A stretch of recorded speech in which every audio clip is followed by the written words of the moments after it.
kita ingin menunjukkan bahwa kita punya kemampuan untuk juga membangun ibu kota sesuai dengan keinginan kita, sesuai dengan desain kita, tetapi memang masih memerlukan waktu yang panjang. Ini dimulai baru tahun 2021-22. Akan selesai kira-kira 10-15 tahun yang akan datang. Ini masih sangat panjang. Jadi kalau Bapak Ibu Gubernur, Bupati, dan Wali Kota tadi melihat ini baru awal. Ini belum selesai, jangan keliru, ini belum selesai. Mungkin baru 20%.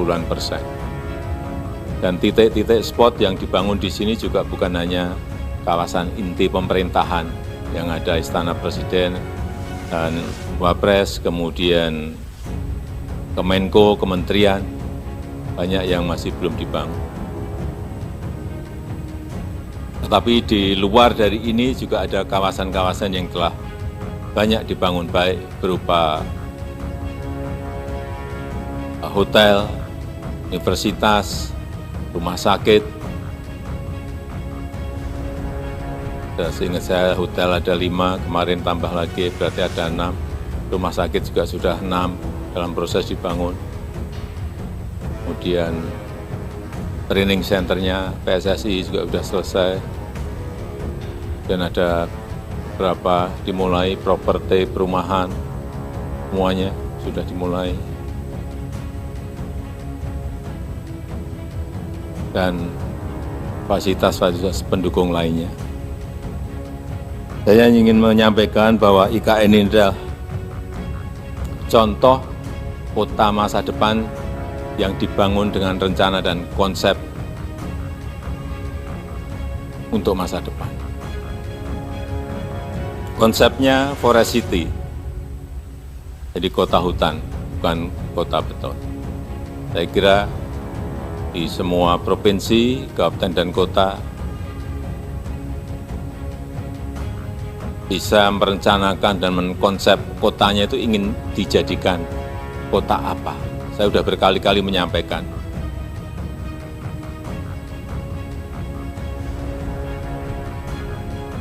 Ada di California kota yang khusus hanya untuk golf saja, kota golf. Ada 37 padang golf di sana. Hanya itu, nggak ada yang lain. Kemudian juga ada High Point di North Carolina, dan juga itu hanya khusus untuk kota mebel saja. Mebel nggak ada, kemanapun nggak ada kecualiannya mebel. Ini kita sebenarnya punya kekuatan besar. Jepara, Pak Bupati Jepara ada. Bisa dikonsep, desain sejak awal, meskipun tidak selesai mungkin dalam 1 periode bupati atau 2 periode bupati, tetapi perencanaannya harus ada dan detail, yang matang di situ. Kemudian ini juga kita konsep Smart City. Seluruh aktivitasnya ditopang oleh teknologi. Memang momentumnya pas. Perubahan zaman ini pas, inilah waktunya. Baik itu teknologi digital maupun teknologi yang lain-lainnya. Sehingga ini akan menjadi livable city, kota yang nyaman untuk ditinggali. Saya kira seluruh provinsi yang kita miliki, seluruh kabupaten yang kita miliki, seluruh kota yang kita miliki, mestinya arahnya ke sana. Tadi Bapak Ibu lihat bagaimana sebuah kota itu mestinya ada danau kecil atau embung, itu akan selain memberikan estetika keindahan, juga akan menurunkan suhu di sebuah kota. Di sini nanti akan dibangun kurang lebih 60 danau kecil atau embung seperti 60. Saya pun masih menawar ke Pak Menteri PU, kalau bisa lipat 2 kali lebih baik atau 3 kali lebih baik.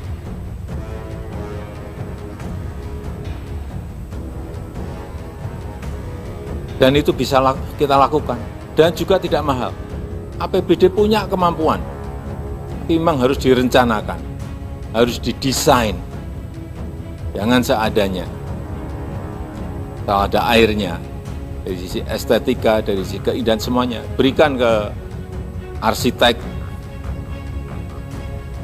landscape yang memiliki kemampuan untuk membangun ini.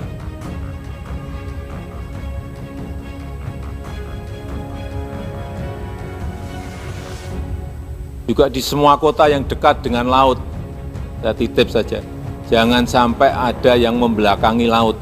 Laut itu harus kita jadikan halaman, bukan di belakang rumah. Banyak sekali di kita itu tempat-tempat indah tapi malah ditaruh di belakang rumah, di belakang bangunan.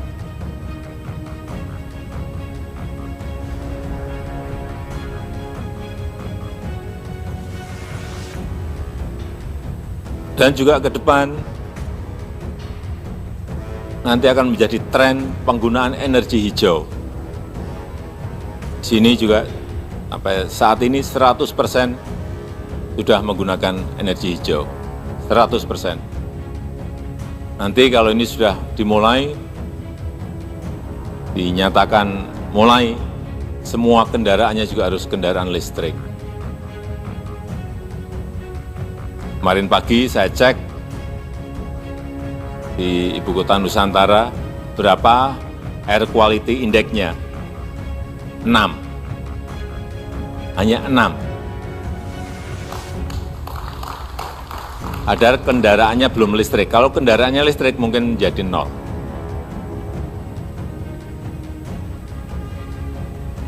Ya, kemarin kita cek Singapura 53. Maksimal itu 50. Udara yang baik dan sehat maksimal itu hanya 50. Tapi kota-kota kita utamanya di Jawa sudah semuanya di atas 100.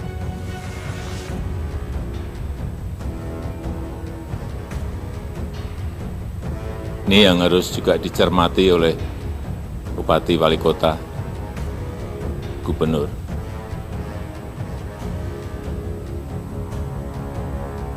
Dan untuk menangani itu juga membutuhkan uang yang tidak sedikit. Kita ingin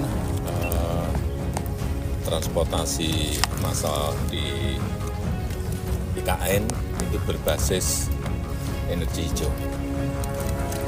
Dan tadi ART, autonomous rapid transitnya itu listrik. Itu yang kita harapkan nanti bisa digunakan di IKN. Selain murah, itu energinya energi hijau. Kota-kota lain di Indonesia saya kira semuanya sekarang ini memerlukan transportasi massal yang berbasis energi hijau. Ini kan harganya kira-kira 70 miliar satu unit ya, satu unit rangkaian. Nah, kalau kita mau membangun MRT itu per kilonya 2,3 triliun. Kalau kita mau membangun LRT itu kurang lebih 700 miliar per kilometer. Bedanya di situ. Ini tidak berbasis rel, ini lebih tidak bangun infrastruktur dasarnya. Ya kita ini kan selalu mengajak bicara partisipasi masyarakat dalam setiap pembangunan. Tapi memang yang namanya bangun itu kan nggak ada suara tang-tang nggak bisa.